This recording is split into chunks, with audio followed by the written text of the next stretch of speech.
जय हिंद। लुसेंट का lecture number 21 है।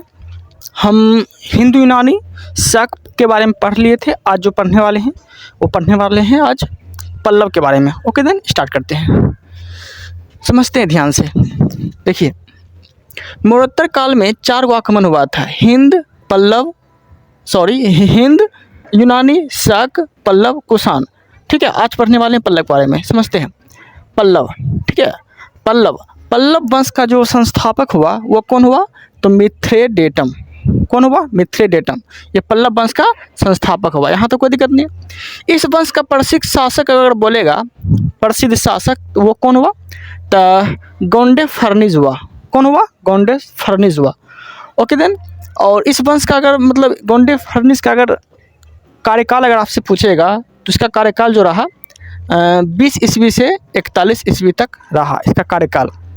यहाँ तक कोई दिक्कत नहीं है। इसके समय में प्रचार प्रसार जो हुआ था ईसाई धर्म का जो प्रथम बार प्रचार प्रसार हुआ किसके समय में हुआ था? तो गोंडे फर्निस के समय में ही हुआ था। और करने वाला कौन था प्रचार प्रसार? तो सेंट थॉमस ने प्रचार प्रसार किया था। किसके समय में? तो गोंडेस फर्निस के समय में। Okay then. गोंडेस फर्निस ने अपनी राजधानी कहाँ बनाया? गोंडेस फर्निस ने तो इसने जो अपनी राजधानी बनाया था ये बनाया था तक्षशिला को। ठीक है, जो कहाँ पड़ता है? तो पाकिस्तान में पड़ता है। ठीक है, पाकिस्तान में पड़ता है। यहाँ तो कोई दिक्कत नहीं है। सेंट थॉमस प्रचार प्रसार करने के दौरान जो है इसका जो मृत्यु हुआ वो दक्षिण भारत में इसका कर दिया गया था। ठीक है, सेंट थॉमस पहले उत्तर भारत में रहते थे, वहाँ से भाग के फिर दक्षिण भारत चले गए और वहाँ प्रचार प्रसार करने के दौरान ही इसका हत्या कर दिया गया। ठीक है, किसका? तो सेंट थॉमस का हत्या कर दिया गया। कहाँ पे? तो दक्षिण भारत के तमिलनाडु जगह में। यहाँ तक कोई दिक्कत नहीं है।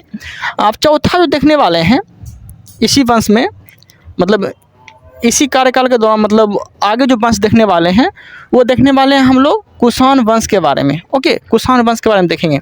कुषाण वंश के बारे में अगर जाने तो इसे ना यूची और तोखरी वंश भी कहा जाता है। क्या कहा जाता है? यूची और तोखरी वंश भी कहा जाता है, वंश भी बोला जाता है। यहाँ तक कोई दिक्कत नहीं है। ये जो है पहले चीनी सीमा के निवासी थे। कुषाण वंश जो है चीनी सीमा के निवासी थे। बाद में फिर क्या हुआ? भारत आए। कौन? कुषाण वंश वाले भारत आए। तो भारत जब आए ना तो यूची और तोखरी, ठीक है, 5 कबीले में बट गया। यूची बोलिए कि तोखरी बोलिए, दोनों की है। तो 5 कबीले में बट गया। ठीक है, तो उसी में से एक था जिसका नाम था कुषाण। Okay then. तो कुषाण वंश के बारे में हम अच्छे से पढ़ने वाले हैं। तो कुषाण वंश का अगर संस्थापक बोलेगा आपसे तो क्या बोलेंगे? तो कुषाण वंश का जो संस्थापक हुआ वो कुजुल कड़फिसेस हुआ। कौन हुआ? कुजुल कड़फिसेस हुआ। यहाँ तक कोई दिक्कत नहीं है। कुजुल कड़फिसेस ने भारत में आके कौन सी उपाधि धारण किया? तो महाराजा धीराज की उपाधि धारण किया। क्या किया? महाराजा धीराज की उपाधि किसने धारण किया? कुषाण वंश के कौन से शासक ने? तो कुजुल कड़फिसेस ने, जो कुषाण वंश का संस्थापक था। यहाँ तक कोई दिक्कत नहीं है।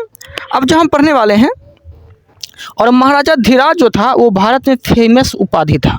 ठीक है, महाराजा धीराज किसने धारण किया? तो कुजुल कड़फिसेस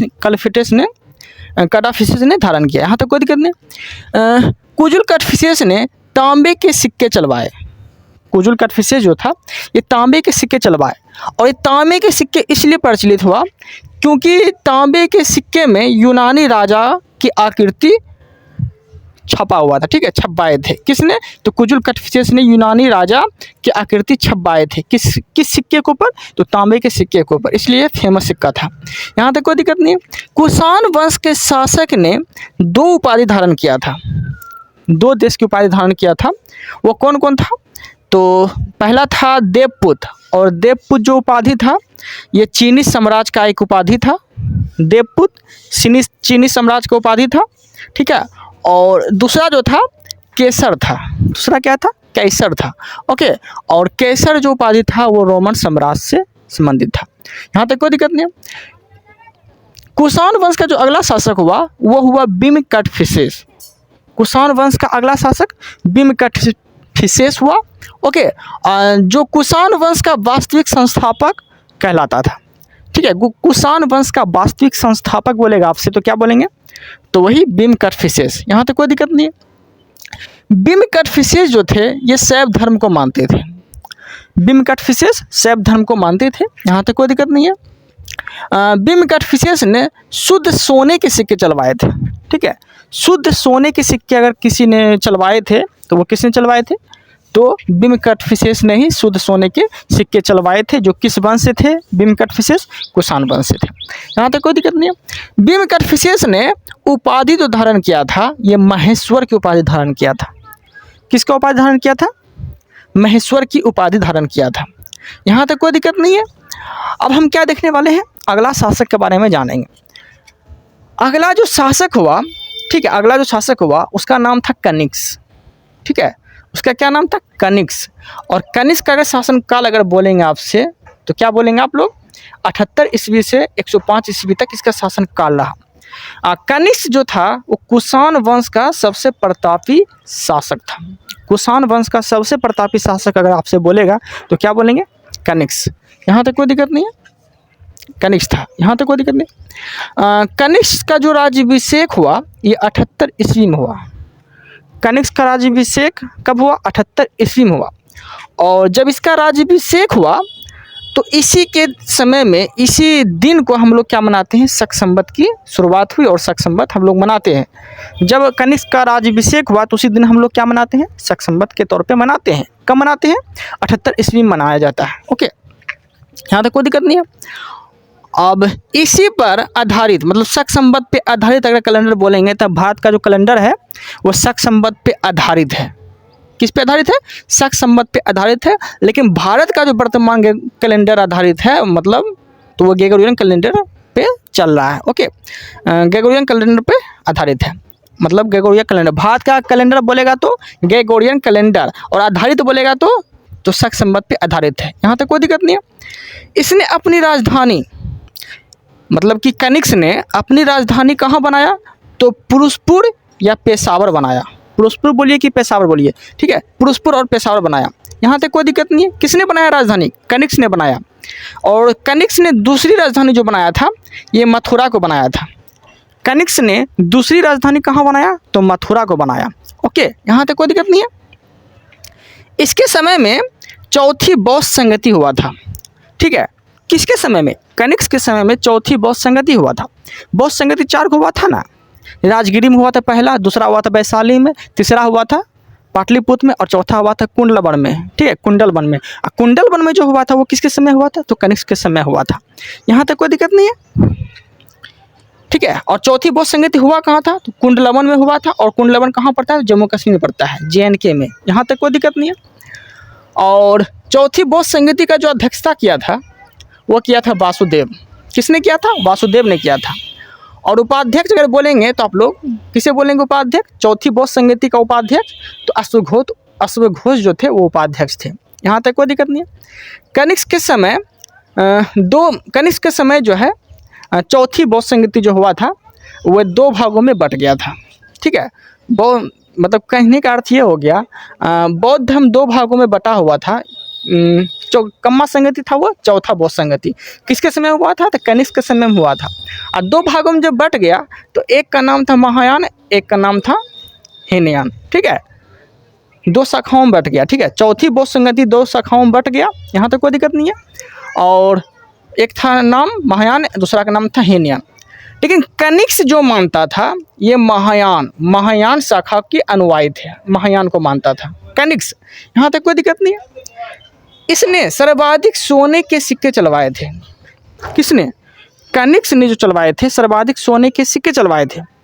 और सबसे पहले अगर बोलेगा कि कुषाण वंश के किस शासक ने सोने के सिक्के चलवाए थे, क्या बोलेंगे, तो वो बोलिएगा आप लोग भीम कटफिसेस। ठीक है, भीम कटफिसेस। ठीक है, यहाँ तक कोई दिक्कत नहीं है। इन सर्वाधिक सोने के सिक्के बोलेगा तो कुषाण वंश के शासक में कनिष्क चलवाया था। यहाँ तक कोई दिक्कत नहीं है। जो सोने के सिक्के चलवाए थे वो कितने ग्रेन के थे, ठीक है, तो 124 ग्रेन के थे। और वर्तमान में इस ग्रेन को ग्राम बोला जाता है। यहाँ तक कोई दिक्कत नहीं। इसे द्वितीय अशोक भी कहते हैं। किसे, तो कनिष्क को। कनिष्क को द्वितीय अशोक भी कहा जाता है, यहाँ तक कोई दिक्कत नहीं है। कनिष्क के दरबार में राजवेद रहा करते थे, जिसका क्या नाम था, तो चरक। कनिष्क के दरबार में राजवेद का क्या नाम था, चरक, यहाँ तक कोई दिक्कत नहीं है। और वैज्ञानिक अगर बोलेंगे कनिष्क के दरबार में वैज्ञानिक का क्या नाम था, तो अब क्या बोलेंगे, तो कनिष्क के दरबार में जो वैज्ञानिक का नाम था उसका नाम था नागार्जुन। क्या नाम था, नागार्जुन। और नागार्जुन को भारत का आइंस्टीन भी बोला जाता है, नागार्जुन को भारत का आइंस्टीन भी बोला जाता है, जिसने सापेक्षा का सिद्धांत दिया, सापेक्षा का सिद्धांत दिया, यहाँ तक कोई दिक्कत नहीं है। कनिष्क के समय में राज कवि भी रहा करते थे, ठीक है, जिसका क्या नाम था, अश्वघोष। क्या नाम था, अश्वघोष। और अश्वघोष के पुस्तक का अगर नाम बोलेंगे, बुक, इसके बुक का नाम क्या है था, बुद्धचरित। बुद्धचरित किसने लिखा, तो अश्वघोष ने लिखा। और किसके दरबार में रहते थे, तो कनिष्क के दरबार में रहते थे, यहाँ तक कोई दिक्कत नहीं है। अश्वघोष ने सौंदरराजन भी लिखा, ठीक है, और सरिपुत्र प्रकरण भी लिखा, ठीक है, यहाँ तक कोई दिक्कत नहीं है, जो कि कनिष्क के दरबार में रहते थे अश्वघोष, इसी ने लिखा बुद्धचरित, सौंदरराजन और सरिपुत्र प्रकरण, यहाँ तक कोई दिक्कत नहीं है। आगे जो रहा करते थे कभी, वो उसका नाम था वसुमित, जो कनिष्क के दरबार में रहा करते थे, वसुमित, जिसने कौन सा पुस्तक लिखा, बुक का नाम क्या था, तो बुक का नाम था महाभाष्य सूत्र। महाभाष्य सूत्र किसने लिखा, तो वसुमित ने लिखा। किसने लिखा, तो वसुमित ने लिखा। और महाभाष्य सूत्र में बौद्ध धर्म विश्वकोश, मतलब महाभाष्य सूत्र में क्या बोला गया है, बौद्ध धर्म का विश्वकोश, किस पुस्तक को बोला गया है, तो महाभाष्य सूत्र में बोला गया बौद्ध धर्म का विश्वकोश, यहाँ तक कोई दिक्कत नहीं है। कनिष्क ने गांधार शैली और मथुरा शैली का विकास किया था, ठीक है। कनिष्क ने क्या किया था, गांधार शैली और मथुरा के शैली का विकास किसके समय हुआ था, तो कनिष्क के समय में हुआ था, ठीक है, जो कुषाण वंश का सबसे प्रतापी शासक था, यहाँ तक कोई दिक्कत नहीं है, ठीक है। और कुषाण वंश का अगर अंतिम शासक बोलेगा तो वासुदेव हुआ, कुषाण वंश का अंतिम शासक वासुदेव हुआ। और कनिष्क का अगर मृत्यु अगर आपसे पूछ लिया कि कब हुआ था, तो 102 ईस्वी में इसका मृत्यु हो गया था, यहाँ तक कोई दिक्कत नहीं। उम्मीद करते हैं कि आप लोग को यहाँ तक कोई प्रॉब्लम नहीं हुआ होगा। प्रॉब्लम होता भी है तो आप लोग कमेंट में जाके बोल दीजिएगा, ओके। अगर आप लोग को मेरा कंटेंट अच्छा लग रहा है तो चैनल को सब्सक्राइब कर लीजिएगा।